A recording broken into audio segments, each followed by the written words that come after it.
മദ്യപാനമൊക്കെ നിർത്തിക്കൂടെ? ഇറങ്ങി പാടി പിള്ളേ. താങ്ക്സ്. അപ്പൊ ഗീതു പോകണ്ട, അയ്യോ പാവം അങ്ങനെ കഴിക്കാൻ ഞാനും കഴിക്കില്ല എന്ന് പറഞ്ഞു. ഗീതുവും കഴിച്ചില്ല. ഏതെങ്കിലും ഒന്ന് പറ, ഒന്നിനും ചേട്ടൻ പറയാ, സാറെന്ന് ചേട്ടന്ന് വിളിക്കാതായിരിക്കും. ചെറുത്ത് അധികം ഒന്നുമില്ല. പഴയ ആൾക്കാരുടെ ചില ശൈലിയാണ് ഇങ്ങനെ ഉരുട്ടി ഉരുട്ടി ഉരുട്ടി ഉരുട്ടി ഉരുട്ടി ഓരെറി. വയസ്സൻ എങ്ങനെ പെരുമാറണം എന്നുള്ളതിന്റെ അതെല്ലാം മേടിച്ചേട്ടൻ തന്നെയാണ് പറഞ്ഞത്. അപ്പൊ നമുക്ക് അറിയാവുന്നതിനെക്കാട്ടിലും കൂടുതൽ അദ്ദേഹത്തിന് അറിയാമല്ലോ. നടന്നു പോയത് ആലോചിച്ചുകൊണ്ടിരുന്നിട്ട് ഒരു കാര്യമില്ല. പോയത് പോയി തീർന്നു. ഇനിയിപ്പോ അതൊന്ന് റിവേഴ്സ് അടിച്ച് കൊണ്ടുവരാക്കില്ലല്ലോ. അവരെല്ലാം കണ്ടിട്ട് പറഞ്ഞു, നന്ദു നീ ഇത്ര സീരിയസ് ആയിട്ടൊക്കെ അഭിനയിക്കുമല്ലേ? ഞാൻ പറഞ്ഞു, അണ്ണാ ഇതല്ലേ വർഷങ്ങളായിട്ട് നിങ്ങളെ പുറകെ കിടക്കണ ഒരു സീരിയസ് കഥാപാത്രം എന്താന്ന്. ചത്തത് പുലിയാണെങ്കിൽ കൊന്നത് പുലികൾ തന്നെ. ഈ പുലി കടിച്ച് ഇങ്ങനെ കൊതർന്ന സംഭവമുണ്ട്. അത് കുറെ എടുത്തു, പക്ഷെ പിന്നെ കടിച്ചു വലിച്ചുകൊണ്ട് പോണതുണ്ട്. ആ ഷോട്ട് ഇല്ല, ആ ഷോട്ട് എഡിറ്റ് ചെയ്ത് പോയി. കൽപ്പനയ്ക്ക് അങ്ങനെ ഒരു 7 ടോട്ടൽ വരണം, 106. അപ്പം ആ ഒരു റൂം വേണമെന്നുള്ള കൽപ്പനയുടെ ഒരു ആഗ്രഹം. എപ്പോഴും എവിടെ പോയാലും 106 ആയിരുന്നു കൂടുതൽ താല്പര്യം. ഡയറക്ടർ പറഞ്ഞത് ചെയ്യണമല്ലോ എന്ന് പറഞ്ഞുകൊണ്ട് മാത്രം ചെയ്തതാണ്. നമ്മുടെ ചോറാണല്ലോ, നമ്മുടെ ചോറാണ്. പക്ഷേ ശരിക്കും പറഞ്ഞാൽ അത് കഴിഞ്ഞപ്പോഴാണ് നേരെ ചോറ് നിന്ന് തുടങ്ങിയത്. സിനിമ കഴിഞ്ഞപ്പോൾ അതും ഒരു ഭാഗ്യം. ഇനി നമുക്ക് ഒരുപാട് സിനിമാ വിശേഷങ്ങളും കാര്യങ്ങളൊക്കെ അറിയാനുണ്ട്. അതൊക്കെ പ്രേക്ഷകർക്ക് കേൾക്കാനും താല്പര്യമുണ്ട്. അപ്പം അതിന് മുന്നേ നമുക്കൊരു ചെറിയൊരു ടാസ്ക് കംപ്ലീറ്റ് ചെയ്തിട്ട് നമുക്ക് കൂടുതൽ വിശേഷങ്ങളൊക്കെ. ചെറുത്ത് അധികം ഒന്നുമില്ല. സാറിന്റെ അല്ലെങ്കിൽ ചേട്ടന്റെ എന്താ ഏതെങ്കിലും ഒന്ന് പറ, ചേട്ടന്ന് വിളിക്കാതായിരിക്കും. അത് ഓട്ടോമാറ്റിക്കലി വായിൽ വന്ന് പോകുന്നതാണ് സാറെന്നുള്ളത്. അപ്പോൾ ചേട്ടന്റെ സിനിമാ വിശേഷങ്ങൾ, അതായത് ചേട്ടന്റെ അഭിനയിച്ച കുറച്ച് സിനിമകളിലത്തെ ഏതെങ്കിലും ഡയലോഗ് പറഞ്ഞിട്ട് അത് ഏത് സിനിമത്തെ മാത്രം പറഞ്ഞാൽ മതി.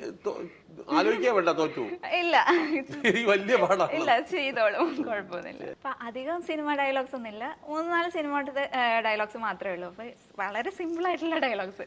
അപ്പൊ ആദ്യം തന്നെ നമുക്ക് തത്ത പറയും, തിമ്മയ്യ അത് പറയും. എളുപ്പമല്ലേ കണ്ടുപിടിക്കാൻ? തിമ്മയ്യാന്ന് പേര് പറഞ്ഞപ്പോ തന്നെ അറിയാം. അതെ, ഏതായിരുന്നു സിനിമ? തെന്മാവിൻ കൊമ്പത്ത് എന്നുള്ള സിനിമയിൽ ചേട്ടൻ ഒരു വയസ്സായിട്ടുള്ള ഒരാളുടെ കഥാപാത്രമാണ് ചെയ്തത്. അപ്പോൾ താടി മുടി അല്ലെങ്കിൽ മീശയൊക്കെ എടുത്തു കഴിഞ്ഞാൽ ഭയങ്കര ഒരു കോളേജ് പയ്യൻ, ആ ഒരു ചുള്ളൻ ലുക്കിലോട്ട് മാറും. ഈ താടി മീശയും ഇതൊക്കെ വെച്ച് കഴിഞ്ഞാൽ ഒരു ഭയങ്കരമായിട്ടുള്ള ഒരു വേഷപ്പകർച്ചയാണ് നടത്തുന്നത്. അപ്പോൾ അതെങ്ങനെയാണ് കൈകാര്യം ചെയ്യാൻ പറ്റുന്നത്? അതിലേക്ക് എങ്ങനെയാണ് ആ ഒരു ക്യാരക്ടർ കഥാപാത്രത്തിലേക്ക് ഇറങ്ങുക? അത്രേ ഉള്ളൂ. നമ്മൾ കഥാപാത്രം ഏത് കഥാപാത്രമാണ് ചെയ്യണമെന്നുള്ള ആദ്യം മനസ്സിലാക്കി ചെയ്യുകയാണെങ്കിൽ സാധിക്കും. ആ കാലഘട്ടത്തിലൊക്കെ അത് ബുദ്ധിമുട്ടായിരുന്നു. കാര്യം അന്ന് ഞാൻ അത്ര സീരിയസ് ആയിട്ട് അഭിനയിക്കാനായിട്ടുള്ള ഒരു ഇതിലേക്ക് ഞാൻ എത്തിയിട്ടില്ലായിരുന്നു. അതിന് മുമ്പ് തന്നെയാണ് അത് ചെയ്തത്. അപ്പം അതൊരു വലിയ ചലഞ്ചായിരുന്നു അത് ചെയ്യുമ്പോൾ. പിന്നെ അത് ഏറ്റവും വലിയ ഒരു ഗുണം കിട്ടിയത് നെടുമുടി വേണുചേട്ടനാണ് അത് ശരിക്കും എനിക്ക് ചെയ്യാനുള്ള എല്ലാം ഇത്. അപ്പം പ്രിയൻചേട്ടൻ എന്നെ ആ കഥാപാത്രം ഏൽപ്പിച്ചപ്പോൾ തന്നെ ഒരുപാട് ആൾക്കാർക്ക് ടെൻഷനായിരുന്നു. പലരും അത് ഒടുവിലാൻ ചേട്ടനെ വിളിച്ചാൽ പോരെ, നന്ദുവിനെ കൊണ്ട് ചെയ്യിക്കണമെന്നൊക്കെ പലരും ചോദിച്ചു. പ്രിയൻചേട്ടൻ ഇല്ല, നന്ദു എന്നെ ചെയ്യട്ടെ എന്ന് പറഞ്ഞു. അതൊരു എന്തോ ഒരു ചലഞ്ച് പോലെ എനിക്ക് തന്നു. അപ്പം ആലോചിച്ചോണ്ട് അത്രയും ഹിറ്റായ പടമാണ്. എൻ്റെ ഒരു കഥാപാത്രം കാരണം ആ പടം ഓടിയില്ലായിരുന്നെങ്കിലുള്ള ഒരു അവസ്ഥ ആലോചിച്ച് ജീവിച്ചിരുന്നിട്ട് കാര്യമുണ്ട്. അപ്പം ആ ഭാഗ്യം കൊണ്ട് അത് അങ്ങനെ ഒരു പ്രശ്നമേ ഉണ്ടായില്ല. മാത്രമല്ല ഡബ് ചെയ്തതും ഞാനല്ല, അടൂർ ബാസി സാറിൻ്റെ സഹോദരൻ ചന്ദ്രാജി സാറാണ് ചെയ്തത്. ഞാൻ ഡബ് ചെയ്യാൻ ശ്രമിച്ചു, പക്ഷെ നടന്നില്ല. അതുകൊണ്ട് പിന്നെ അദ്ദേഹമാണ് ചെയ്തത്. അപ്പം സൗണ്ട് കൂടെ വന്നപ്പോൾ ആ ഒരു വലിയ പ്രശ്നങ്ങളൊന്നും ഇല്ലാതെ വയസ്സൻ എങ്ങനെ പെരുമാറണം എന്നുള്ളതിൻ്റെ അതെല്ലാം മേടിച്ചേട്ടൻ തന്നെയാണ് പറഞ്ഞത്. അപ്പം നമുക്ക് അറിയാവുന്നതിനെക്കാട്ടിലും കൂടുതൽ അദ്ദേഹത്തിന് അറിയാമല്ലോ. അപ്പോൾ അദ്ദേഹം പറഞ്ഞു, അതിനകത്ത് ഒരു 10 രൂപ നോട്ട് വരുമ്പോഴത്തേക്കും എൻ്റെ അടുത്ത് പറഞ്ഞു, അത് നോട്ട് കയ്യിൽ വാങ്ങിച്ചിട്ട് ഒന്ന് ഓട്ടയുണ്ടോ നോക്കുള്ളൂ. അത് പഴയ ആൾക്കാരുടെ ശീലമാണ്. ഇത് ഓട്ടയുണ്ടോ എന്ന് ഇങ്ങനെ നോക്കും. നോട്ടിൽ ഓട്ടയുണ്ടോ, ഇത് ഓട്ടയുണ്ട് കേട്ടോ, എടുക്കൂല എന്ന് പറഞ്ഞ് അങ്ങനെ ഒരുപാട് ആൾക്കാർ പഴയൊരു കാലഘട്ടം ഉണ്ടായിരുന്നു. അത് അങ്ങനത്തെ ഓരോ കാര്യങ്ങളും പറഞ്ഞു തന്നെ വേണിച്ചേട്ടനാണ്. അപ്പം നടക്കാനും കുറച്ച് അതിൻ്റെ ഒരു വയസ്സിൻ്റെ ഒരു ബുദ്ധിമുട്ട്, ഇത്തരം കാര്യങ്ങളെല്ലാം വേണിച്ചേട്ടനാണ് ഹെൽപ്പ് ചെയ്തത്. അത് പ്രിയഞ്ചേട്ടൻ തന്നെ പറഞ്ഞു, വേണിച്ചേട്ടൻ്റെ അടുത്ത് പറഞ്ഞു എല്ലാം ഒന്ന് പറഞ്ഞു കൊടുക്കണം, ചെയ്യിക്കണം എന്നുള്ള എല്ലാം. അപ്പം അദ്ദേഹം പറഞ്ഞു തന്നത് ഞാൻ ചെയ്തു എന്നുള്ളതേ ഉള്ളൂ. അതുകൊണ്ട് അന്നത്തെ ആ ഒരു കാലഘട്ടത്തിൽ പറയുമ്പോൾ ചേട്ടന് ഒരു 26-27 ആ ഒരു 27 വയസ്സും കണ്ടുള്ളൂ. ആ സമയത്ത് 72 വയസ്സായിട്ട് അഭിനയിച്ചു. അതെ. അപ്പൊ ആ ഒരു വേഷപ്പകർച്ച എന്ന് പറയുന്നത് ഒരു അതുല്യ നടന്. അത് അതിനകത്ത് പറ്റിയ ഒരേ ഒരു കാര്യം എന്ന് പറഞ്ഞാൽ അത് അന്നത്തെ കാലത്ത് ഒരു പബ്ലിസിറ്റി കിട്ടിയില്ല. അത് അധികം ആൾക്കാരും മനസ്സിലാക്കിയില്ല. ആരോ ഒരാൾ ചെയ്തിട്ട് പോയി. എൻ്റെ പല പരിചയക്കാരുടെ അടുത്ത് പോലും ഞാൻ പറയുമ്പോൾ പിന്നെ നീ പാടാ എന്നെ ആശ്രയിക്കും, എൻ്റെ സൗണ്ടും ഇല്ലല്ലോ, വേറെ ആളുടെ സൗണ്ടല്ലേ ഉള്ളത്. ഞാൻ പറഞ്ഞിട്ടാ ഞാനിടാ അഭിനയിച്ചു. അപ്പൊ ഇന്നത്തെ കാലത്തായിരുന്നെങ്കിൽ ഡിജിറ്റൽ ഇതാണ്, നിർത്തി സൂം ചെയ്ത് നമുക്ക് നോക്കാം. അത് സിനിമ പിന്നെ അത് കാണണേ വീണ്ടും തിയേറ്ററിൽ പോകണ്ടേ, അല്ലെങ്കിൽ എന്തെങ്കിലും അത് പിന്നെ ചാനലിൽ വരുമ്പോഴല്ലേ കാണാവുള്ളൂ. അപ്പം ഞാൻ പറഞ്ഞപ്പോഴൊന്നും ആരും വിശ്വസിച്ചില്ല, പലരും വിശ്വസിച്ചില്ല. അന്ന് പബ്ലിസിറ്റിയും കൊടുക്കാത്തില്ല. പക്ഷെ ആ സിനിമയിൽ ശരിക്കും ചേട്ടനാണ് പ്രധാനപ്പെട്ട ഒരു റോള് ഉള്ളത്. പ്രധാനപ്പെട്ട ഒരു പ്രധാന വില്ലൻ ഞാനാണ്. ലാസ്റ്റിൽ പണിയുണ്ടാക്കണത് ഞാനാണ്. ഇങ്ങനെ പോയിട്ടുണ്ടെന്നുള്ള പറഞ്ഞു കൊടുക്കുന്നത് ചേട്ടനാണ്. അപ്പോ എന്നിട്ടും അത് അത്ര അറിയപ്പെടാതെ പോയി എപ്പോഴെങ്കിലും അങ്ങനെ തോന്നിയിട്ടുണ്ടോ? ഇല്ല. നടന്നു പോയത് ആലോചിച്ചുകൊണ്ടിരുന്നിട്ട് ഒരു കാര്യമില്ല. പോയത് പോയി തീർന്നു. ഇനിയിപ്പോ അതൊന്ന് റിവേഴ്സ് അടിച്ച് കൊണ്ടുവരാക്കില്ലല്ലോ. അപ്പൊ ഞാൻ അടുത്ത സിനിമ ഡയലോഗ്. അനിയ ഉണ്ട് തീർക്കല്ലേ, പായസം വരുന്നുണ്ട്. അതെന്താ ഇവിടെ മോര് കഴിഞ്ഞിട്ടാണോ പായസം വരുന്നത്? ചേട്ടന്റെ ചിരി കാണുമ്പോ തന്നെ എല്ലാം എനിക്ക് എന്റെ ലൈഫിൽ ഒരുപാട് എന്താ പറയണത് മൈൽ സ്റ്റോൺസ് ആയിട്ട് കിടക്കുന്ന പടങ്ങളാണ് എന്റെ അടുത്ത് ചോദിക്കുന്നത്. എനിക്ക് എപ്പോ ഏത് അർദ്ധരാത്രി ചോദിച്ചാലും എനിക്കറിയാം. ഇവിടെയൊക്കെ അത് അത്രയും നമുക്ക് പായസം കഴിഞ്ഞാന്നോ അത്രയും തങ്ങി നിൽക്കുന്ന ഒരു കഥാപാത്രങ്ങൾ അതൊക്കെ. അല്ല, എന്റെ ലൈഫ് ചേഞ്ച് ആയ പടമാണത്. 4 പെണ്ണുങ്ങൾ എന്ന് പറഞ്ഞ സിനിമ കാരണമാണ്, ഞാൻ പറഞ്ഞില്ലേ നേരത്തെ, എനിക്ക് അത് കാരണമാണ് എനിക്ക് രഞ്ജേട്ടന്റെ സിനിമയിലൊക്കെ അഭിനയിക്കാൻ. രഞ്ജേട്ടനെ അടുപ്പിക്കലും ഇല്ലായിരുന്നു നമ്മളെ. സീരിയസ് കഥാപാത്രം ചെയ്യാൻ അറിയാമെന്ന് ആ പടം കണ്ടുകൊണ്ടാണ് ഇവരെല്ലാവരും മനസ്സിലാക്കിയത്. ഷാജി കൈലാസ് ആണെങ്കിലും TV ചന്ദ്രേട്ടനാണെങ്കിലും ഷാജിയൻ കരുൺ സാറാണെങ്കിലും അവരുടെ ഒക്കെ പടങ്ങളിൽ പിന്നെ ചെയ്യാൻ സാധിച്ച എല്ലാം all because of 1 film, Adoor സാറിന്റെ ഈ സിനിമ. അത് അന്ന് ഫെസ്റ്റിവലിൽ ഉണ്ടായിരുന്നു. ഫെസ്റ്റിവലിൽ എല്ലാ ആൾക്കാരും ഇവരൊക്കെ ഉണ്ടായിരുന്നു, ഈ ഡയറക്ടേഴ്സ് ഒക്കെ ഉണ്ടായിരുന്നു അന്ന് അവിടെ. അവരെല്ലാം കണ്ടിട്ട് പറഞ്ഞു, നന്ദു നീ ഇത്ര സീരിയസ് ആയിട്ടൊക്കെ അഭിനയിക്കുമല്ലേ? ഞാൻ പറഞ്ഞു, അണ്ണാ ഇതല്ലേ വർഷങ്ങളായിട്ട് നിങ്ങളെ പുറകെ കിടക്കണം ഒരു സീരിയസ് കഥാപാത്രം എന്താന്ന് പറഞ്ഞു. അത് കിട്ടിയിട്ടില്ല, അതുകൊണ്ട് ചെയ്തില്ല. അപ്പം ആ ഡയലോഗ് ഞാൻ ഒരിക്കലും മറക്കില്ല. ആ കൂടെ 2 വാക്കേ സംസാരിക്കുന്നുള്ളൂ, ബാക്കി തീറ്റ മാത്രമേ ഉള്ളൂ. ചോറുണ്ണതിന്റെ ഇടയിലാണ് അത് പറയുന്നത്. അപ്പൊ ഇത്രയും നന്നായിട്ട് അല്ലെങ്കിൽ ആസ്വദിച്ച് ഭക്ഷണം കഴിക്കാൻ പറ്റുന്നുള്ളത് ആ ഒരു സീന് കണ്ടപ്പോഴാണ് നമ്മളൊക്കെ മനസ്സിലാക്കിയത്. ഇപ്പൊ യൂട്യൂബിൽ കുറെ നന്ദുവിന്റെ ഊണ് കഴിപ്പെന്ന് പറഞ്ഞിട്ട് ഓടുന്നുണ്ട്. പിന്നെ ഈ അടൂർ ഗോപാലകൃഷ്ണൻ സാറിന്റെ സിനിമകളിലൊക്കെ ഉള്ള ഒരു പ്രത്യേകത എന്ന് പറയുമ്പോൾ അധികം ഡയലോഗ്സിനല്ല, ഈ ബാക്ക്ഗ്രൗണ്ട് സൗണ്ട്സിനൊക്കെ പ്രാധാന്യം കൊടുത്തിട്ട് വളരെയധികം സൗണ്ട് വളരെയധികം നോക്കിയേ ചെയ്യുള്ളൂ. അപ്പോൾ ഈ സൗണ്ടുകളെല്ലാം നമുക്ക് ഇപ്പം റീക്രിയേറ്റ് ചെയ്യാൻ സാധിക്കും. ആ സിനിമയിൽ ഈ കൊയ്യുന്ന ഒരു സീക്വൻസ് ഉണ്ട്. അപ്പം അന്ന് കേരളത്തിൽ ഒരിടത്തും കൊയ്ത്തില്ല. അങ്ങനെ ഹരിച്ചേട്ടൻ നമ്മുടെ KSFDCയുടെ അന്ന്, അദ്ദേഹം ഇന്നിപ്പോൾ റിട്ടയർ ചെയ്തു, അദ്ദേഹമാണ് അന്ന് സൗണ്ട് എഞ്ചിനീയർ. അപ്പോൾ ഹരിച്ചേട്ടനും അടൂർ സാറും കൂടെ ഇവിടുന്ന് കാറെടുത്ത് മധുരയോ അവിടെ എങ്ങാണ്ട് കൊയ്ത്തുണ്ടെന്ന് അറിഞ്ഞിട്ട് അവിടെ പോയിട്ടാണ് ആ സൗണ്ട് എടുത്തിരിക്കുന്നത്. സാറ് അങ്ങനെ വളരെ ഷാർപ്പായിട്ട് നോക്കും. ഇപ്പോൾ രാത്രി 11 മണിക്ക് നടക്കുന്ന ഒരു സംഭവം, അത് ആ സൗണ്ട് രാത്രി 11 മണിക്ക് എടുക്കുന്നത്. സാറ് പറഞ്ഞാൽ വളരെ കറക്റ്റാണ്. കാര്യം പകലത്തെ സൗണ്ടും രാത്രിത്തെ സൗണ്ടും ഡിഫറെൻ്റ് ആണ്. രാത്രി കാണുന്ന പല സൗണ്ടുകളും നമുക്ക് ഈ ചീവീടിൻ്റെ സൗണ്ട്, അല്ലെങ്കിൽ ഒരു രാത്രിയുടെ ഒരു നിശബ്ദത, അത് പകല് നമുക്ക് റീക്രിയേറ്റ് ആക്കൂല. അപ്പം അത് നാച്ചുറലായിട്ട് ഒറിജിനൽ സൗണ്ട് എടുക്കണമെങ്കിൽ അത് ഒറിജിനലായിട്ട് ആ സമയത്ത് തന്നെ റെക്കോർഡ് ചെയ്യണം. അപ്പം സാർ അങ്ങനെ വളരെയധികം ഇതെടുത്ത് ചെയ്യുന്നതാണ്. അപ്പം സാറിൻ്റെ മതിലുകൾ എന്ന് പറഞ്ഞ സിനിമയ്ക്കകത്ത് ഞാനില്ല, വർക്ക് ചെയ്യില്ല, എൻ്റെ അടുത്ത് അത് ഹരിച്ചേട്ടൻ പറഞ്ഞാണ്. അതിനകത്ത് ആ ഒരു പൊതി എറിഞ്ഞു കൊടുക്കുന്ന ഒരു ഷോട്ടുണ്ട്, ഇപ്പുറത്തോട്ട് പൊതിഞ്ഞു. അത് ശരിക്കും 10-14 അടി പൊക്കമുള്ള മതിലാണ്. സാറ് ശരിക്കും അതേപോലെ സിമെൻറ്റ് തറയിൽ അതേപോലെ ഒരു പൊതി ഉണ്ടാക്കി ആ പൊതി അവിടെ നിന്ന് എറിഞ്ഞിട്ട് താഴെ വീണ സൗണ്ട് അതേപോലെ എടുത്താണ്. അതൊരു ദും ഒരു സൗണ്ട് കൊടുത്താൽ അറിയാൻ പോണില്ല. പക്ഷേ അതിൻ്റെ പെർഫെക്ഷൻ വേണമെന്നാണ്. ചുമ്മാ അതെല്ലാം 4 നാഷണൽ അവാർഡ് വാങ്ങിച്ചത്. അപ്പോൾ ഇതൊക്കെ അതിൻ്റെ പെർഫെക്ഷൻ നോക്കി ചെയ്യുന്നതുകൊണ്ടാണ് അദ്ദേഹത്തിന് അത് വളരെ മൈന്യൂട്ടായിട്ടുള്ള സാധനം പോലും അദ്ദേഹം ചെയ്യും. ഞാൻ ആ ഊണ് കഴിക്കുന്ന സീക്വൻസ് നമ്മൾ അത് ഡബ് ചെയ്യുന്ന സമയത്തല്ല. അപ്പം എൻ്റെ അടുത്ത് പറഞ്ഞു, നന്ദു എഫക്ട്സ് എടുക്കുന്ന സമയത്ത് നന്ദു വരണം, എന്നിട്ട് ആ ചോറ് കഴിക്കുന്ന സീക്വൻസ് ബാക്കിയെല്ലാം ഞാൻ ഡബ് ചെയ്തിട്ട് പോയി.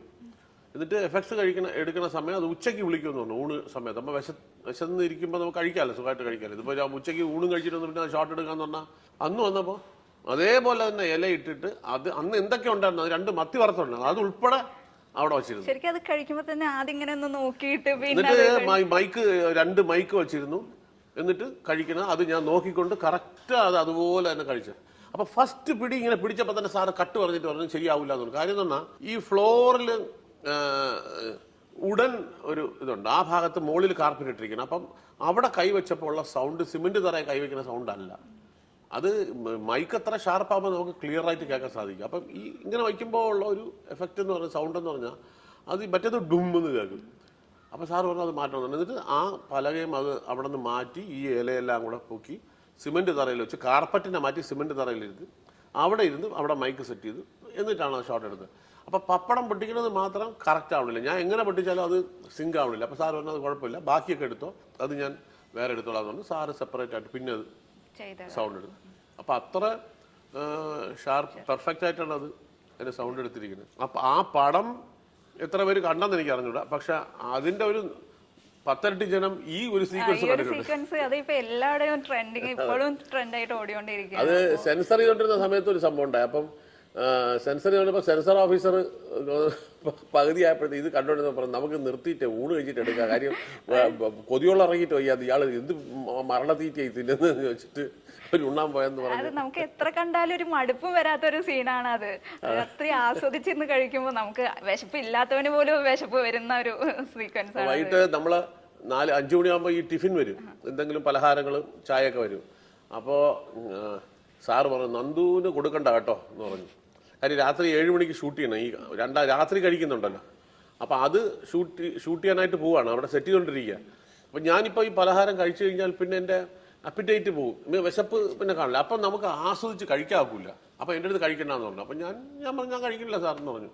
അപ്പോൾ ഗീതു മോഹൻദാസ് അയ്യോ പാവം അങ്ങനെ കഴിക്കണം, ഞാനും കഴിക്കില്ല എന്ന് പറഞ്ഞു. ഗീതുവും കഴിച്ചില്ല എന്ന്.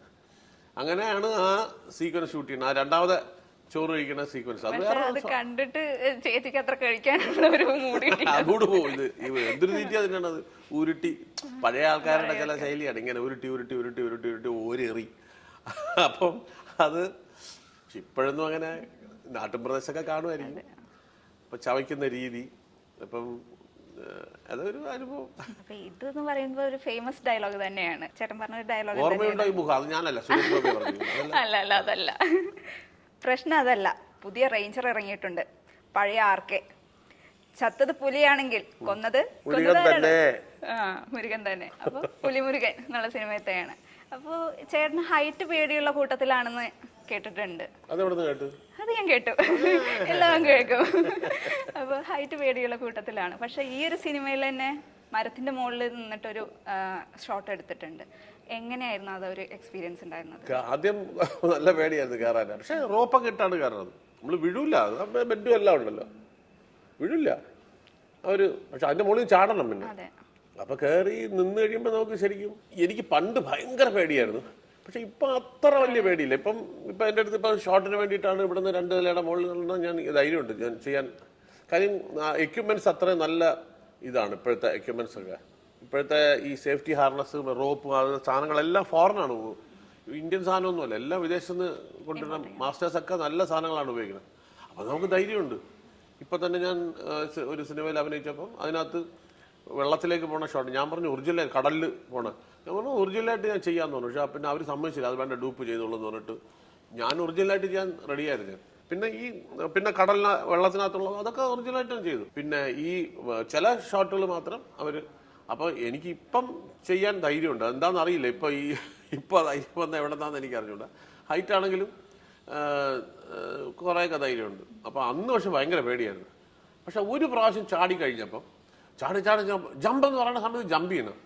അപ്പം വെറുതെ ജമ്പ് ചെയ്താൽ മാത്രം പറയാം. ഈ പകുതി ജമ്പ് ചെയ്ത് പകുതി എത്തുമ്പോൾ ഈ പുലി ഇപ്പുറം സൈഡിൽ നിന്നും, പുലിയല്ല കടുവയാണ്, ഇപ്പുറം സൈഡിൽ നിന്ന് വന്ന് നമ്മളെ കടിക്കുന്നുണ്ട്. അപ്പം ആ വേദനയും കൂടെ കാണിച്ചുകൊണ്ട് വേണം ലാൻഡ് ചെയ്യാൻ. ഒരു പ്രാവശ്യം ജമ്പ് ചെയ്തു, ശരിയായില്ല 1 മോർ എടുക്കാന്ന് പറഞ്ഞു. 1 മോർ എടുത്തു.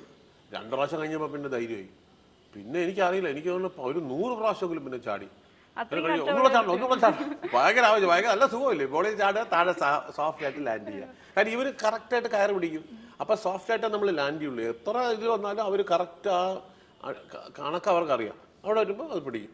പിന്നെ മാത്രമല്ല പഴയ ടൈപ്പ് കയറുകളല്ല, ഈ റോപ്പൊക്കെ ഇപ്പോൾ സ്ട്രെച്ചബിളൊക്കെയാണ്. അപ്പം നമുക്ക് ഒരു സ്ട്രെച്ചിങ് എഫക്ട്, അപ്പം നമ്മൾ ഇവിടോന്ന് ഇങ്ങനെ ഒന്ന് പിടിക്കുകയൊന്നുമില്ല. അപ്പം നല്ല ഇതായിട്ട് അപ്പം അങ്ങനെ കുറേ ഷോട്ടൊക്കെ എടുത്തു. അന്നപ്പം വലിയ പിന്നെ ഭയം മാറി. പക്ഷെ പിന്നെ അതിനകത്ത് കഷ്ടപ്പെട്ടതെന്ന് പറഞ്ഞാൽ ഈ പുലി കടിച്ചിങ്ങനെ കൊതർന്ന സംഭവമുണ്ട്. അത് കുറേ എടുത്തു. പക്ഷെ പിന്നെ കടിച്ചു വലിച്ചുകൊണ്ട് പോണതുണ്ട്. ആ ഷോട്ട് ഇല്ല, ആ ഷോട്ട് എഡിറ്റ് ചെയ്തിട്ട് പോയി. ശരിക്കും കടിച്ചു വലിച്ച് പോകണുണ്ട്. അപ്പം ഈ ഐറ്റം ഇല്ലല്ലോ, നമ്മളെ മാത്രമാണ്, അത് CG-യിലാണല്ലോ പിന്നെ അത് കണക്ട്. അപ്പം കടിച്ചോണ്ട് പോണത് കടിച്ചു കുടയണം എങ്ങനെയെന്ന് പറഞ്ഞാൽ 2 സൈഡിലോട്ടും കയറ് കെട്ടി, ഇവിടെയും കയറ് കെട്ടി, മുകളിലോട്ടും കയറ് കെട്ടി. എന്നിട്ട് ഞാൻ കിടക്കുകയാണ്. കിടന്നിട്ട് ഇവർ 2 സൈഡിലും അങ്ങോട്ടും ഇങ്ങോട്ടും വലിക്കും. എന്നിട്ട് അപ്പോൾ മുകളിലും ക്യാമറ ഉണ്ട്, സൈഡിലും ക്യാമറ ഉണ്ട്. 2-3 ക്യാമറ ഉണ്ടായിരുന്നു. അപ്പം അവർ ആക്ഷൻ എന്ന് പറയുമ്പോൾ ഈ ഫൈറ്റിന്റെ അസിസ്റ്റൻസ്, മാസ്റ്ററിന്റെ അസിസ്റ്റൻസ്, അവർ ഇങ്ങോട്ട് വലിക്കും, അങ്ങോട്ട് വലിക്കും, ഇങ്ങോട്ട് വലിക്കും, അങ്ങോട്ട് വലിക്കും. എന്നിട്ട് മുകളിലുള്ള ആൾ മുകളിലോട്ടും വലിക്കും, ഇങ്ങനെ വലിക്കും. അപ്പം മുകളിലോട്ട് അപ്പം പൊങ്ങി വീഴും, ഇങ്ങനെ കുതറ. അപ്പം ഫുള്ള് നമ്മൾ കുതറാണ്, അത് കടിച്ച് കുതറയല്ലേ. ആ ഇതാണ് അതിനകത്ത് വരേണ്ടത്. അപ്പം താഴെ ബെഡ് ഇട്ടിട്ടുണ്ട്. ബെഡിന്റെ പുറത്ത് കരിയിലേക്ക് ഇട്ട് ശരിക്കും തറ പോലെ തന്നെ ഇരിക്കും. പക്ഷെ മുകളിലത്തെ ക്യാമറ നോക്കുമ്പോൾ നമ്മൾ ഈ ഇങ്ങനെ കുതറിക്കൊണ്ടിരിക്കുന്നുണ്ട് ഈ കരിയിലൊക്കെ മാറും. അപ്പോൾ എനിക്ക് തന്നെ അറിയാം അത് കണ്ട വൃത്തികേടാണ്. അപ്പം ഞാൻ മാസ്റ്റർ ചോദിച്ചു, മാസ്റ്റർ ഇത് അറിയില്ലേ, ക്യാമറയിൽ അറിയില്ലേ? അപ്പം അത് അറിയും, പിന്നെ നിങ്ങൾക്ക് ബോഡി വേറെ എടുക്കൂലേ, ഇത് നമ്മൾ സാരമില്ല മാറ്റിക്കൊള്ളാം, ഞാൻ തറയിൽ കിടന്നോളാം എന്ന് പറഞ്ഞു. അത് മുറിയും ഞാൻ പറഞ്ഞു സാരമില്ല, മുറിഞ്ഞാലും മരുന്ന് വയ്ക്കാമല്ലോ, എന്നാലും ഈ വൃത്തികേട് വേണ്ടാന്ന് പറഞ്ഞു. മാസ്റ്റർ ബെഡ് മാറ്റി. പക്ഷെ അത് സ്വയം ഭാര്യയായിപ്പോയി, കുടഞ്ഞ് എന്നെ അവിടെ ഇട്ട് ഓരച്ച്. ഞാൻ തന്നെ പറഞ്ഞു ഇതല്ലേ, അല്ല മുറിഞ്ഞു അവിടെ ചെറുതായിട്ടൊക്കെ, ഒരുപാട് സ്ക്രാച്ചസ് ഒക്കെ വന്നു ചെറുതായിട്ട്. പക്ഷെ ഈ നമ്മൾ പൊങ്ങിയിട്ട് വീണത് മണ്ണിലാണ്, ഉറച്ച തറയിലല്ലേ വീണ്, മറ്റേ ബെഡാണ്, ആ ഡിഫറൻസ് ഉണ്ട്. അപ്പൊ അതുകൊണ്ട് വേനൊക്കെ എടുത്തു. തീർന്നില്ലേ ഇത്? ഇല്ല, കുറച്ചും കൂടി, 2 ക്വസ്റ്റ്യനും കൂടി. ഹെലോന്നോ എന്തോന്ന് ഹെലോന്ന്, ഫോൺ വിളിക്കുമ്പോൾ എന്തോന്ന് വിളിയേക്കണം, മനസ്സിലായോടി? ഇങ്ങനെയല്ല സാറ് ചേട്ടാ അതിന്റെ ഒരു ടോണ് പറഞ്ഞിരിക്കുന്നത്. പക്ഷെ അത് പഴയ സിനിമയാണെന്നോ? അല്ല ചേട്ടൻ അത്രയും, ഞാൻ പറഞ്ഞില്ലേ, എക്കാലവും മനസ്സിൽ തങ്ങി നിൽക്കുന്ന ഒരു സിനിമയാണ്, ചേട്ടൻ്റെ ക്യാരക്ടറാണ്. അതിൽ നിന്ന് എടുത്ത ഒരു ഡയലോഗ്. കൽപ്പന ചേച്ചിയാണ് കൂടെ ഉള്ളത്. സ്പിരിറ്റിലെ ഡയലോഗ് പലതും ഞാൻ മറന്നു, ഞാൻ നേരത്തെ പറഞ്ഞതല്ലേ, അത് എനിക്ക് ഓർമ്മയില്ല. അത് ഞാനായിട്ട് പറഞ്ഞ ഡയലോഗ് അല്ല, ഞാൻ തന്നെ പറഞ്ഞു. ഫോണ് വിളിക്കുമ്പോ എല്ലാം ഓർത്ത് പറഞ്ഞാൽ ശരിയാവില്ലല്ലോ, ഏതെങ്കിലുമൊക്കെ ഒന്ന് മറക്കണം, അല്ലെങ്കിൽ ശരിയാവില്ല. അപ്പൊ കൽപ്പന ചേച്ചിയായിട്ടുള്ള അനുഭവങ്ങളൊക്കെ എങ്ങനെയായിരുന്നു? അതിലൊക്കെ ഒരുപാട് വർഷത്തെ ഫ്രണ്ട്ഷിപ്പ് ഉണ്ടായിരുന്നു, നല്ല ഫ്രണ്ടായിരുന്നു. ഞങ്ങൾ ഒരുപാട് സ്റ്റേജ് പ്രോഗ്രാമിന് പോയിട്ടുണ്ട്, ഒരുമിച്ച് ടൂറൊക്കെ പോയിട്ടുണ്ട്. അപ്പം കൽപ്പനയ്ക്ക് എപ്പോഴും എന്ത് ആവശ്യമുണ്ടെങ്കിലും ഞാൻ കൂടെ ഉണ്ടെങ്കിൽ എന്നെ വിളിക്കും, എന്നെ വലിയ കാര്യമാണ്. അതാ എല്ലാവരുമായിട്ടും ഇപ്പോൾ ഉർവശിയായിട്ടും കുറേ സിനിമകൾ ചെയ്തിട്ടുണ്ട്, അസിസ്റ്റന്റ് ഡയറക്ടർ ആയിരിക്കുമ്പോഴും ഒക്കെ ചെയ്തിട്ടുണ്ട്. അപ്പം ഞാൻ അവരെ ചെന്നൈയിൽ അവരുടെ വീട്ടിലൊക്കെ പോകുമായിരുന്നു. എനിക്ക് അവരുമായിട്ട് അമ്മയുമായിട്ടും അമ്മാവനുമായിട്ടും എല്ലാവരുമായിട്ടൊക്കെ നല്ല ബന്ധമായിരുന്നു, ബ്രദേഴ്സുമായിട്ടും ഒക്കെ നല്ല ബന്ധമായിരുന്നു.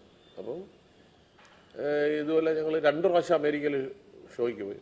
അപ്പോൾ കൽപ്പനയ്ക്ക് എന്ത് ആവശ്യമുണ്ടെങ്കിലും സാമി എന്ന് തന്നെ വിളിക്കുന്നത്, ചുമ്മാ ഒരു സാമി, ഞങ്ങൾ തമിഴ് സംസാരിക്കും, ഞാനും തമിഴ് സംസാരിക്കും. അപ്പം ഞങ്ങൾ തമിഴിൽ സംസാരിക്കുമല്ലോ. അപ്പോൾ എവിടെ ചെന്നാലും ഈ ഹോട്ടലിൽ കൽപ്പനയ്ക്ക് 106 വേണം റൂം. അപ്പോൾ അതിൻ്റെ അടുത്ത് പറയും, ആ റൂം താക്കോൽ അവർ കൊടുക്കുമ്പോൾ ആദ്യം എനിക്ക് എടുത്ത് തരണേ. അപ്പോൾ ഞാൻ മിക്കവാറും ഞാൻ ഷോയിലുണ്ടെങ്കിൽ ഞാനായിരിക്കും അതിൻ്റെ കോർഡിനേറ്റർ, ഞാൻ ഈ റൂം അലോക്കേറ്റ് ചെയ്യണം. അപ്പോൾ അവർ റൂം അലോക്കേറ്റ് ചെയ്യുമ്പോൾ തന്നെ ഞാൻ നോക്കും 106 102 3 4 അങ്ങനെ എന്തെങ്കിലും ഉണ്ടെങ്കിൽ അതിനകത്ത് 6 ഉണ്ടെങ്കിൽ ഞാൻ 6 തന്നെ എടുക്കും, അല്ലെങ്കിൽ 108. കൽപ്പനയ്ക്ക് അങ്ങനെ ഒരു 7 ടോട്ടൽ വരണം, 106. അപ്പം ആ ഒരു റൂം വേണമെന്നുള്ള കൽപ്പനയുടെ ഒരു ആഗ്രഹം. എപ്പോഴും എവിടെ പോയാലും 106 ആയിരുന്നു കൂടുതൽ താല്പര്യപ്പെട്ടത്. അവസാനം മരിച്ചതും ഒരു 106 കിടന്നത്, ഹൈദരാബാദിൽ. അപ്പം അത് വലിയ വിഷമമാണ്. കാര്യം എന്ന് പറഞ്ഞാൽ ഒരു വ്യക്തി മരിച്ചെന്നുള്ളല്ലോ, എന്തൊരു ആർട്ടിസ്റ്റായിരുന്നു. ഈ ആൾക്കാരെല്ലാം ഉഗ്ര ആർട്ടിസ്റ്റ്, നമ്മളെ വിട്ടു പോയവരെല്ലാം ഗംഭീര ആർട്ടിസ്റ്റുകളാണ്. നമുക്ക് പല പഴയ പടങ്ങൾ കാണുമ്പോഴൊക്കെ ഭയങ്കരമായിട്ട് സങ്കടം വരും. അത് ഇവരുമായിട്ടൊന്നും ഇനി അഭിനയിക്കാക്കൂലല്ലോ. അപ്പം അതൊരു വലിയ നഷ്ടം തന്നെയാണ്. നല്ല വ്യക്തിയായിരുന്നു. പിന്നെ ഈ ഒരുപാട് ആൾക്കാർ പറഞ്ഞ് തെറ്റിദ്ധരിപ്പിച്ചിട്ട് കൽപ്പനയ്ക്ക്, അതായത് എൻ്റെ അടുത്ത് ഒരിക്കൽ ശ്വേതാ മേനോൻ പറഞ്ഞാണ്, ഒരു പടത്തിൻ്റെ ഷൂട്ടിങ്ങിന് മുമ്പ് വാട്ടർമെലൺ കഴിക്കുന്നു രാവിലെ. അപ്പോൾ ശ്വേത ചോദിച്ചു, അതെന്ത് വാട്ടർമെലനാണ്? വാട്ടർമെലൺ ആണ്, ഞാനിപ്പോൾ അതേ കഴിക്കുള്ളൂ. ഉച്ചയ്ക്ക് നോക്കിയപ്പോൾ അപ്പോഴും വാട്ടർമെലൺ കഴിക്കുന്നു, വൈകിട്ടും വാട്ടർ. അപ്പോൾ അപ്പോൾ 6 മാസമായിട്ട് ഞാൻ വാട്ടർമെലൺ മാത്രമാണ് കഴിക്കുന്നത്. അപ്പോൾ എന്താ ചോദിച്ചപ്പോൾ ആരോ പറഞ്ഞെന്ന്, ഹെൽത്ത് ഏറ്റവും നന്നായിട്ട് വാട്ടർമെലണിന് ഹൈ ഷുഗർ കണ്ടൻ്റാണ് ഒന്നാമത് അത്. അപ്പോൾ ഇതുപോലെ ആരെങ്കിലുമൊക്കെ പറയണ ഈ നാട്ടുവൈദ്യം ഇങ്ങനത്തെ പരിപാടികളിലൊക്കെ വലിയ, അപ്പോൾ നമ്മളെന്തെങ്കിലും ഇത് പറഞ്ഞാൽ ഇതല്ല കേട്ടോ, മറ്റേ കൂവ അരച്ച് അത് ഉടൻ അത് കഴിക്കാൻ തുടങ്ങും. അപ്പം അങ്ങനത്തെ ഒരു പ്രോപ്പറായിട്ടുള്ളൊരു ട്രീറ്റ്മെൻറ്റ് അല്ലായിരുന്നു. അപ്പോൾ ഓൾറെഡി കൽപ്പനയ്ക്ക് ചില പ്രശ്നങ്ങളുണ്ട്, മറ്റേ ഹെൽത്ത് ഇഷ്യൂസ് ഉണ്ട്, ഈസ്നോഫീലിയ, AC ഇടാക്കൂല, കാറിനകത്ത് കയറി AC ഓഫ് ചെയ്യണം, AC ഇട്ടാൽ തുമ്മൽ, ജലദോഷം, തലവേദന, മൈഗ്രെയിൻ, അങ്ങനത്തെ പല പ്രശ്നങ്ങളുണ്ടായിരുന്നു. അപ്പോൾ അതൊക്കെ ഇങ്ങനെ ഇത് വന്നപ്പോൾ എല്ലാം കൂടെ ഒരുമിച്ച് അറ്റാക്ക് ചെയ്തു. അതാണ് പറ്റിയത്. ഇതുപോലത്തെ ഫുഡിൻ്റെ രീതിയും ഹാബിറ്റ്സും, അല്ലെങ്കിൽ ആ ഒരു ഇത് മാത്രമേ ഉണ്ടാകുന്നുള്ളൂ. അതേപോലെ she was A very nice person. നമ്മളുടെ കൂടെ ഞാൻ ഇടിക്കുമ്പോൾ ഷോട്ടിലൊക്കെ എൻ്റെ അടുത്ത് ഇടിക്കാനാണ് പറയുന്നത്. ഞാൻ പറഞ്ഞു ഞാൻ ഇടിക്കില്ല എന്നുണ്ട്. കാര്യം എനിക്ക് ഓൾറെഡി കൽപ്പനയ്ക്ക് ഇപ്പം മുതുകിലിടിച്ച് ചുമ വന്നാൽ ചുമ ചിലപ്പോൾ 6 മാസം ചുമയ്ക്കും. അത്രയ്ക്ക് പ്രശ്നങ്ങളുണ്ട്. ചുമയും ഇത് ജലദോഷവും ഒക്കെ എപ്പോഴും വരുന്ന ആളാണ്. അപ്പം അപ്പം ഒരു ഇടി വാക്കില്ലാതെ കൊണ്ടാൽ അത് എങ്ങനെ അപ്പം എൻ്റെ അടുത്തൊന്നും സാരമില്ല സ്വാമി ചുമ്മാ പോട് ഞാൻ പറഞ്ഞ അങ്ങ് ഒക്കൂല എന്നെ കൊണ്ട് ഒക്കൂല എന്ന് പറഞ്ഞാൽ ഞാൻ വളരെ ടെൻഷനിൽ അഭിനയിച്ച ചില പടങ്ങളിൽ ഒന്നാണത്. നമുക്ക് കാണുമ്പോൾ എളുപ്പമായിട്ട് തോന്നും, പക്ഷെ ഇടിക്കാന്ന് പറഞ്ഞാലേ അത് വളരെ, പിന്നെ മാത്രമല്ല ഈ ചോറിനെ നിന്ദിക്കാന്ന് പറഞ്ഞാൽ എനിക്ക് ഭയങ്കര ബുദ്ധിമുട്ടാണ്. എനിക്ക് അത് ഞാൻ ചെയ്യാറില്ല. എനിക്ക് ഫുഡ് വേസ്റ്റ് ചെയ്യണത് ഒക്കെ പണ്ട് ചെയ്തിട്ടുണ്ട്, അതിൻ്റെയൊക്കെ അനുഭവങ്ങൾ നമുക്ക് കിട്ടിയിട്ടുണ്ട്. അപ്പം ഫുഡ് വേസ്റ്റ് ചെയ്യണത് എനിക്ക് ഇഷ്ടമല്ല. അതിനകത്താണ് ഈ പ്ലേറ്റിൽ ചോറ് വെച്ചുകൊണ്ടിരിക്കുമ്പോൾ കാല് മുടക്കി അടിക്കുന്നത്. എന്നിട്ട് ഞാൻ അതിൻ്റെ മോളിൽ കിടന്നാണ് വരവണത്. അന്നൊക്കെ ശരിക്കും പറഞ്ഞാൽ കരഞ്ഞു എന്നുള്ളതാണ് സത്യം. എനിക്ക് അത്രയ്ക്ക് വിഷമമാണ്. കാര്യം ഈ ചോറിനെ പിന്നെ അഭിനയിക്കാൻ വേണ്ടിയിട്ടാണല്ലോ ഡയറക്ടർ പറയണത് ചെയ്യണമല്ലോ എന്ന് പറഞ്ഞുകൊണ്ട് മാത്രം ചെയ്തതാണ്. നമ്മുടെ ചോറാണല്ലോ, നമ്മുടെ ചോറാണ്. പക്ഷേ ശരിക്കും പറഞ്ഞാൽ അത് കഴിഞ്ഞപ്പോഴാണ് നേരെ ചോറ് നിന്ന് തുടങ്ങിയത്. സിനിമ കഴിഞ്ഞപ്പോൾ അതും ഒരു ഭാഗ്യം. അപ്പോൾ ഇതിൽ തന്നെ ഈ സിനിമയിൽ തന്നെ ചേട്ടൻ ഇങ്ങനെ പോയിട്ട് ടോയ്ലറ്റിൽ നിന്ന് വെള്ളം എടുത്തിട്ട് കുടിക്കുന്ന, ഇതില് മിക്സ് ചെയ്ത് കുടിക്കുന്ന ഒരു സീൻ. ഒരുപാട് ആൾക്കാർ ഞാൻ ചോദിക്കണത് ആ ടോയ്ലറ്റ് വൃത്തികേടായിരിക്കുന്നു, പക്ഷെ ആ പൈപ്പിൽ കൂടെ വരണ വെള്ളം നല്ല വെള്ളമാണ്. അത് ഈ ടോയ്ലറ്റുമായിട്ട് ബന്ധമില്ലല്ലോ, അത് വേറെ ടാങ്കിൽ നിന്ന് അല്ലെങ്കിൽ കോർപ്പറേഷന്റെ വെള്ളം വരണല്ലേ. അതിനെന്താ അയ്യെന്നുള്ള ഒരു ഇത് ഉണ്ടാക്കിയെടുക്കുമ്പോഴാണ് ആ ഒരു ക്ലിയർ ആവുന്നത്. പക്ഷെ ആ ടോയ്ലറ്റ് എത്ര വൃത്തികേടായിരിക്കുന്നുണ്ടാണ്, ഭയങ്കര വൃത്തികേടല്ലേ. അപ്പം അവിടെ നിന്ന് പോയി വെള്ളം എടുക്കാത്തുള്ളത്. ഈ വെള്ളം അടിക്കണവന് എവിടെന്നെങ്കിലും വെള്ളം കിട്ടിയാൽ പോലും, വെള്ളം കിട്ടിയില്ലെങ്കിൽ വെള്ളം ഇല്ലാതെ അടിക്കും, അത്രേ ഉള്ളൂ. അതുകൊണ്ട് അപ്പൊ അത് ഒരുപാട് ആൾക്കാർ എങ്ങനെ അതിനകത്ത് കയറി, ശരിക്കും അത് വളരെ മോശപ്പെട്ടൊരു ടോയ്ലറ്റാണ്, ഭയങ്കര നാറ്റമൊക്കെയാണ്. അപ്പൊ അത് ആരും യൂസ് ചെയ്യുന്നുണ്ടോന്നും അറിയില്ല. പക്ഷെ എങ്ങനെ അവിടെ അത് കണ്ടുപിടിച്ചതുള്ള, അവിടെ നിന്ന് വെള്ളം എടുക്കുന്നു പറഞ്ഞാൽ നമ്മളെ പൈപ്പിൽ വെള്ളം തുറന്ന് എടുക്കുന്നതാണ്. എൻ്റെ മുതുകാണ് കാണുന്നത്. പക്ഷെ ഓൾറെഡി അതിനകത്ത് വെള്ളം ഫില്ല് ചെയ്താണ് ഞാൻ അകത്ത് കയറി പോയത്. അപ്പൊ പൈപ്പ് തുറക്കുമ്പോൾ ഞാൻ ഗ്ലാസ് മാറ്റിയാണ് പിടിച്ചിരിക്കുന്നത്. അപ്പൊ വെള്ളം സൈഡിൽ വിട്ടിട്ട് ഞാൻ തിരിഞ്ഞ് കുടിക്കുകയാണ്. അപ്പം ജനം വിചാരിക്കുന്നത് ഞാൻ അതിൽ നിന്ന് എടുത്തു എന്നാണ്. ഇനി അതിൽ നിന്ന് എടുത്താലും കുഴപ്പമില്ല, കാര്യം ആ പൈപ്പിലെ വെള്ളം വരുന്നത് കോർപ്പറേഷൻ്റെ വെള്ളമാണ്. അത് എത്രയോ ലക്ഷം ആൾക്കാർ കുടിക്കുന്നു. അതുകൊണ്ട് അതൊരു കുഴപ്പമില്ല. പക്ഷെ ഈ അന്തരീക്ഷം മോശമായതുകൊണ്ടുള്ള ഒരു അയ്യേ ആണ് അതിനകത്ത്. അപ്പൊ ചേട്ടൻ അതിന്റെ ഉള്ളിലേക്ക് കയറിയപ്പോ അങ്ങനെ എന്തെങ്കിലും ഒരു ഫീല് മനസ്സിലേക്ക് വന്നു, ഇവിടുന്ന് എടുത്ത് കുടിക്കണല്ലോ എന്നുള്ളൊരു? നമുക്ക് അപ്പോഴും ഞാൻ സിനിമയിൽ അഭിനയിക്കുകയല്ലേ, അല്ലെങ്കിൽ നമ്മളത് ചെയ്യുമോ? അത് ചെയ്യില്ല. ബംഗാളികളൊക്കെ ഇങ്ങനെ ഹാൻഡ്സ് അത് വയ്ക്കണുണ്ട്, ശീലമുണ്ട് അതിനകത്ത് എനിക്ക്. അപ്പൊ ആ ഒരു സീക്വൻസിനകത്ത് ഞാൻ ഹാൻഡ്സ് വയ്ക്കണുണ്ട്. അപ്പൊ ഹാൻഡ്സിന് പകരം നമ്മൾ സിഗരറ്റിന്റെ ചുക്ക ഉണ്ടല്ലോ, അത് അതുപോലെ തന്നെ ഇരിക്കും. അതെടുത്ത് ഇങ്ങനെ ആക്കിയിട്ട് എടുത്ത് വേണേൽ വയ്ക്കാം. പക്ഷെ ആ ഷോട്ടിൽ ഞാൻ അത് പൊട്ടിച്ച് തട്ടി എടുത്ത് വയ്ക്കുന്നുണ്ട് ഒറ്റ ഷോട്ട്. ഇത് വച്ചതും എനിക്ക് കണ്ണൊക്കെ എന്തോ തലയ്ക്കകത്ത് എന്തോന്നോ ഒരു ഭയങ്കര ഒരു എഫക്റ്റ്. കട്ടെന്ന് പറഞ്ഞാൽ തുപ്പിയപ്പോൾ തന്നെ എനിക്ക് കറങ്ങി. ഞാൻ പറഞ്ഞു വെള്ളം തരാൻ പറഞ്ഞു, ഒരു കുപ്പി വെള്ളം കുടിച്ചു. അപ്പോൾ അപ്പുറത്ത് ആ കടയിൽ സംഭാരം ഉണ്ടായി. ഞാൻ പെട്ടെന്ന് സംഭാരം 2 ഗ്ലാസ് സംഭാരം കുടിച്ചു. ഒരു 10-15 മിനിറ്റ് എൻ്റെ കിളി പോയി ഞാൻ ഇരുന്ന് ഇങ്ങനെ. വച്ചതേ ഉള്ളൂ, ഫിറ്റൊന്നും അല്ല. പക്ഷെ അകത്തെ ഒരു നമ്മുടെ ഇതുണ്ടല്ലോ, ആ ഒരു സംഭവത്തിനെ തലകുത്തി മറിച്ച് കളഞ്ഞു. അത്ര സ്ട്രോങ് ആയിട്ടുള്ളൊരു സാധനം. എന്ത് സാധനമാണോ എന്തോ, ആൾക്കാർ തിന്നുക അതിന്. 97% ക്യാൻസറസ് ആണ്, 97% ആണ്. അതൊന്നും ആളുകൾക്ക് പ്രശ്നമില്ല. വെള്ളം അടിച്ചാൽ ലിവർ പോകുമെന്ന് പറഞ്ഞാൽ ആരെങ്കിലും വെള്ളം നിർത്തുമോ? ഇല്ല. ഈ പറഞ്ഞ ആളിനെ കൂടെ അടുപ്പിക്കും എങ്ങനെയെങ്കിലും. അതാണ് വെള്ളത്തിന്റെ പ്രത്യേകത.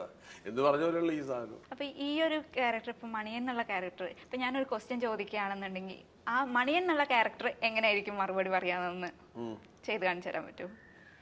അപ്പോൾ എന്തിനാ മണിയെ ഈ ടോയ്ലറ്റിൽ നിന്നൊക്കെ ഈ വെള്ളം എടുത്ത് കുടിക്കുന്നത്? എന്തെങ്കിലും നല്ലത്, ഇപ്പൊ ഈ മദ്യപാനമൊക്കെ നിർത്തിക്കൂടെ? ഇറങ്ങി പാടി പുല്ലേ. സോറി, അതുപോലെ അതുപോലെ കിട്ടും. ഇനി വേറെ എന്തെങ്കിലും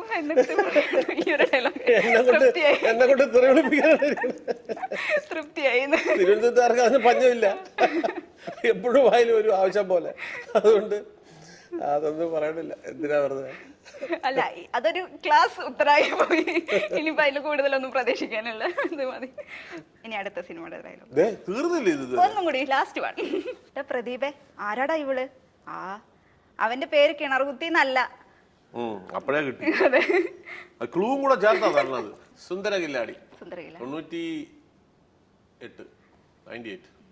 അപ്പൊ ദിലീപേട്ടനൊക്കെ ആയിട്ടുള്ള ആ ഒരു സൗഹൃദ ബന്ധങ്ങളൊക്കെ എങ്ങനെയാണ്? എല്ലാ ആർട്ടിസ്റ്റുകളുമായിട്ടും നല്ല ബന്ധമാണ്. അന്ന് ദിലീപുമായിട്ട് നല്ല ബന്ധമായിരുന്നു. അന്ന് ഞാൻ വളരെ കുറച്ച് പടങ്ങളെ അദ്ദേഹമായിട്ട് ചെയ്തിട്ടുള്ളൂ. ഈ ഒരു പടം ചെയ്തു. പിന്നെ സിദ്ദിഖ് തൻ്റെ മരിച്ചുപോയ ഡയറക്ടർ സിദ്ദിഖ്, അദ്ദേഹത്തിൻ്റെ ബോഡി ഗാർഡ് എന്ന് പറഞ്ഞ പടം 2-3 പടം കണ്ട് ചെയ്തിട്ടുള്ള അയാളുമായിട്ട്. പിടക്കോഴി കൂന്ന നൂറ്റാണ്ട്, അങ്ങനെ 2-3 പടങ്ങളെ അദ്ദേഹമായിട്ട് ചെയ്തിട്ടുള്ളൂ. ആ പടം പറയുമ്പോൾ പപ്പോട്ടിനെ ഓർമ്മ വരും. ആണ്.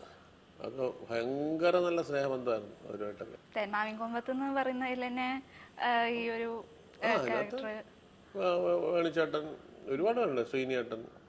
അടുത്ത ഞാൻ കുറച്ചേ ഉള്ളെങ്കിലും ഞാൻ ഫുൾ അവിടെ ഉണ്ടായിരുന്നു. ഈ ഫുൾ ഷൂട്ടിംഗ് സമയത്ത് ഞാൻ ഉണ്ടായിരുന്നു. എല്ലാ ദിവസവും രാവിലെ ഞാൻ ഇവരുടെ കൂടെ ലൊക്കേഷൻ പോകും, അവർ വരുമ്പോൾ തിരിച്ച് അവരുടെ കൂടെ പോയിട്ട് വരും. അല്ല, ഈ ഫിലിം അസിസ്റ്റന്റ് ആയിട്ട് നിൽക്കുന്നത് ആ പടത്തിൽ അസിസ്റ്റന്റ് ആയിട്ടില്ല, ഞാൻ പ്രീജിയുടെ അസിസ്റ്റന്റ് ആയിട്ട് വർക്ക് ചെയ്യില്ല. ഞാൻ വേറെ വേണു നാഗവള്ളി എന്ന് പറഞ്ഞു അദ്ദേഹമാണ് എന്നെ സിനിമയെ കൊണ്ടുവന്നത്. അദ്ദേഹത്തിൻ്റെ കൂടെ ഞാൻ അസിസ്റ്റന്റ് ആയിട്ട് കുറേ പടം വർക്ക് ചെയ്തിട്ടുണ്ട്. അപ്പൊ അങ്ങനെ നിൽക്കുന്നത് ഈ ഡയറക്ഷൻ പഠിക്കണം എന്നുള്ള ഒരു താല്പര്യം കൊണ്ടായിരുന്നോ അതോ അല്ല, ഞാൻ വേണുചേട്ടൻ തന്നെയാണ് പറഞ്ഞത്, അഭിനയിക്കുമ്പോഴത്തേക്കും ഈ അസിസ്റ്റന്റ് ഡയറക്ടറായിട്ട് വർക്ക് ചെയ്താൽ അത് അഭിനയത്തിൽ ഒരുപാട് ഗുണം ചെയ്യും, ടെക്നിക്കൽ സൈഡ് മനസ്സിലാക്കിയിരുന്നാൽ നല്ലതാണെന്ന് പറഞ്ഞു. അങ്ങനെ ഞാൻ അസിസ്റ്റന്റ് ഡയറക്ടറായത്. അല്ല, ഡയറക്ടർ ആവണം എന്നുള്ള മോഹമൊന്നും അന്നുമില്ല, ഇന്നും അങ്ങനെ വലുതായിട്ടൊന്നുമില്ല. ഇടയ്ക്ക് ഇങ്ങനെ ചെയ്യണം എന്നൊക്കെ ഒരു ഇതുണ്ടായിരുന്നു. അതൊക്കെ ആലോചിച്ച് റെഡിയായി വന്നതാണ്. പക്ഷേ ചില സാഹചര്യങ്ങളുടെ സമ്മർദ്ദം മൂലം അത് തെറിച്ചു പോയി. അല്ല, സാഹചര്യത്തിൻ്റെ പ്രശ്നമൊന്നുമല്ല, അത് ആ സ്ക്രിപ്റ്റ് ആ കഥ പറഞ്ഞു തന്ന ആളുമായിട്ട് നമുക്ക് ഒത്തുപോകാൻ സാധിക്കില്ല എന്ന് തോന്നിയുകൊണ്ട് അപ്പം തന്നെ ആണെന്ന് ചോദിച്ചു. പിന്നെ ഇപ്പം സിനിമകൾ കുറേ പടങ്ങളിങ്ങനെ ചെയ്യണമുണ്ട്. നമ്മൾ അതിൽ നിന്ന് വിട്ടിട്ട് പോകണ്ടെന്ന് വിചാരിച്ചു. കാര്യം ഒരു ഡയറക്ഷന് പോകണമെങ്കിൽ ഞാൻ ഇപ്പോൾ ഒരു വർഷം അതിനു വേണ്ടി മാറ്റി വയ്ക്കണം. അപ്പോൾ ഇപ്പോൾ ഒരു മാസം വർക്കില്ലെങ്കിൽ തന്നെ നമ്മൾ ബുദ്ധിമുട്ടാകും.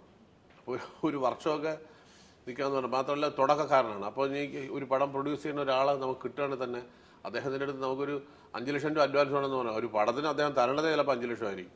തുടക്കക്കാരനല്ലേ. ആ പടം ഹിറ്റായ അടുത്ത പടത്തിന് 15 ലക്ഷം ചോദിക്കുക, 25 ലക്ഷം 1 കോടിയൊക്കെ പിന്നീടെടുത്ത കാര്യങ്ങളാണ്. പക്ഷേ നമ്മൾ തുടക്കക്കാരൻ. പിന്നെ ഈ പടം ഓടിയില്ലെങ്കിലുള്ള അവസ്ഥ, ഓടിയില്ലെങ്കിൽ പിന്നെ എനിക്കൊരു പടവും കിട്ടില്ല, ഈ സിനിമയിൽ അഭിനയിക്കാനും വിളിക്കില്ല.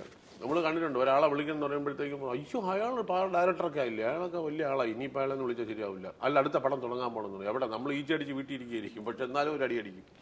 അങ്ങനെ ഇപ്പം മോഹൻലാൽ പടം ചെയ്യല്ലേ എന്നൊക്കെ പറഞ്ഞ് നമ്മൾ അതോടുകൂടി റെഡി, ഫോട്ടോ തൂങ്ങും ചുമരിൽ. അപ്പം അതിന് ഭേദം ഉള്ള പടം ചെയ്ത് സമാധാനമായിട്ട് അറിയാവുന്ന ജോലി ചെയ്യുക, അത്രയേ ഉള്ളൂ. അങ്ങനെ ഉറപ്പിച്ചു വെച്ച ക്യാരക്ടേഴ്സൊക്കെ അങ്ങനെ പെട്ടെന്ന് മാറിപ്പോവേ അല്ലെങ്കിൽ അങ്ങനെ ഇല്ല വിട്ടുപോയി അങ്ങനെ എന്തെങ്കിലും ഇപ്പൊ പോയല്ലോ. ഇപ്പൊ ഞാൻ മറ്റന്നാൾ ഷൂട്ടിങ്ങിന് പോകേണ്ടതായിരുന്നു. ആ പടം എനിക്ക് അടുത്ത മാസത്തെ ഒരു ദിവസം എനിക്ക് പറ്റൂല എന്ന് പറഞ്ഞുകൊണ്ട് ആ പടമേ പോയി. കാര്യം അവർക്ക് ആ സമയം കിട്ടിയേ വെക്കുള്ളൂ. എനിക്ക് ആ സമയത്ത് പോകാനേ പറ്റില്ല.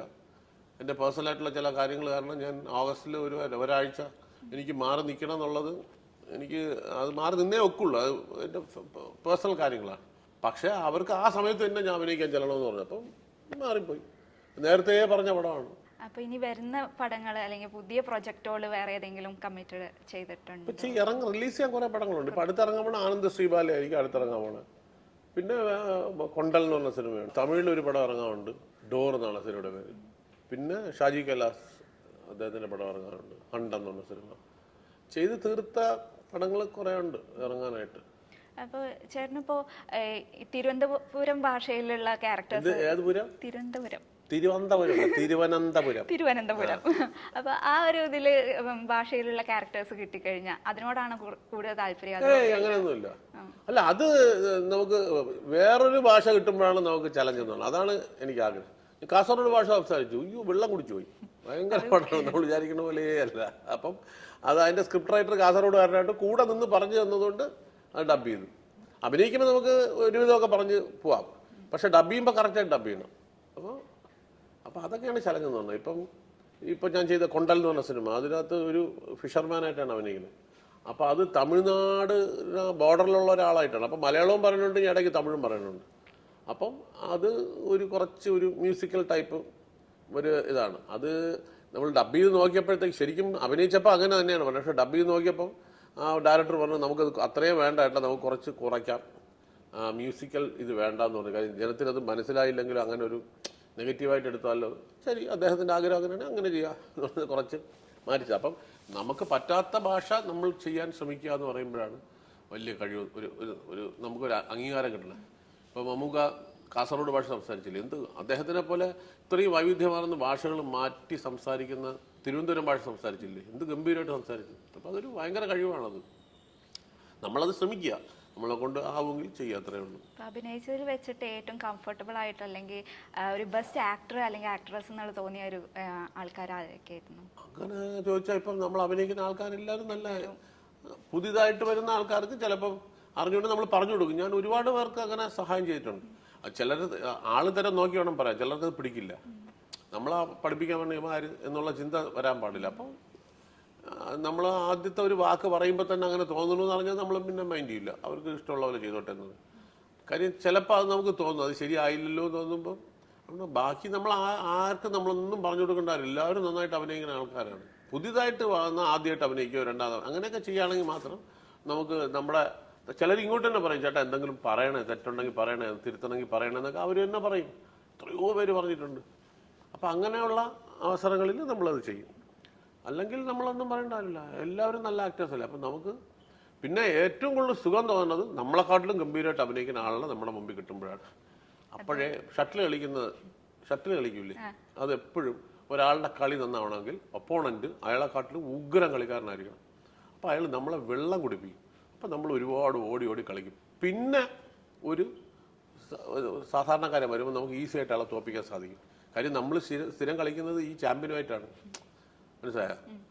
അതുപോലെ തന്നെയാണ് നമ്മളെക്കാട്ടിലും ഉഗ്രനായിട്ട് അഭിനയിക്കുന്ന ആൾക്കാരുടെ കൂടെ അഭിനയിക്കുമ്പം നമ്മൾ ക്ലാസ്സിലിരിക്കുകയാണ്, അവർ പറയണത്. അപ്പം പലപ്പോഴും നമ്മൾ കിളി പോകും, ഇവരുടെ ഇത് കണ്ടിട്ട് നമ്മൾ പരിസരം മറന്നു പോകും. അങ്ങനത്തെ ഈ പറഞ്ഞ പോലെ ഇവരുടെ കൂടെ അഭിനയിക്കില്ല, ലാലേട്ടൻ്റെ മമ്മൂക്കയുടെ ഒക്കെ മുമ്പിൽ അഭിനയിക്കുമ്പോൾ അവർ എങ്ങനെ എക്സ്പ്രസ് ചെയ്യുന്നത്. അമ്പിളിച്ചേട്ടൻ്റെ കൂടെയൊക്കെ ടെൻഷനാണ്. കാര്യം എന്താണ് അടുത്ത് അവിടെ നിന്ന് ഇങ്ങോട്ട് വരേണ്ടതെന്ന് നമുക്ക് അറിയാകില്ല. അപ്പം ഇവരുടെയൊക്കെ അതൊക്കെ ഒരു സ്കൂളാണ്, ഓരോ ആൾക്കാരും ഓരോ സ്കൂൾ ഇൻസ്റ്റിറ്റ്യൂഷനാണ്. അപ്പം നമ്മൾ അതിൽ നിന്ന് പഠിക്കുക എന്നുള്ളതാണ്. അപ്പോൾ തീർച്ചയായിട്ടും എതിരെ നിൽക്കുന്ന ആൾക്കാർ എത്ര ഗംഭീരമാവുന്നോ അത്രയും നമുക്കും ഗംഭീരമാക്കാൻ സാധിക്കും. അവർ തളർന്നു പോയാൽ നമ്മളും തളർന്നു പോകും, അതാണ് കാര്യം. ചേട്ടൻ ഇത്രയും നേരം നമ്മുടെ കൂടെ ഒരുപാട് സിനിമാ വിശേഷങ്ങൾ നമുക്ക് പങ്കുവെച്ചത്. അപ്പോൾ ഒരു ലാസ്റ്റ് ഒരു പാട്ട് പാടിയിട്ട് അതുകൊണ്ട് അവസാനിപ്പിക്കുക. നിങ്ങൾ കേൾക്കാത്ത പാട്ട് പാടട്ടെ? കേട്ട് കാണുമെന്ന് എനിക്കറിയില്ല, അത് കാണുന്ന ജനം കാണുമെന്ന് കേട്ടിട്ടുണ്ടോ എന്ന് പോലും എനിക്കറിയില്ല. ഞാൻ പഴയ പാട്ടിനെ ഇഷ്ടപ്പെടുന്ന ആളാണ്. ഒരുപാട് വിമർശനങ്ങൾ പുതിയ പാട്ട് പാടിക്കൂടെ. പുതിയ പാട്ടുകൾ പലതും എനിക്ക് തലയിൽ കയറില്ല. എനിക്ക് എപ്പോഴും പഴയ പാട്ടിനോടാണ് ഇഷ്ടം. മതങ്ങൾ കെട്ടിയ മതിലുകൾക്കുള്ളിൽ മർത്യൻ വീണു മരിച്ചപ്പോൾ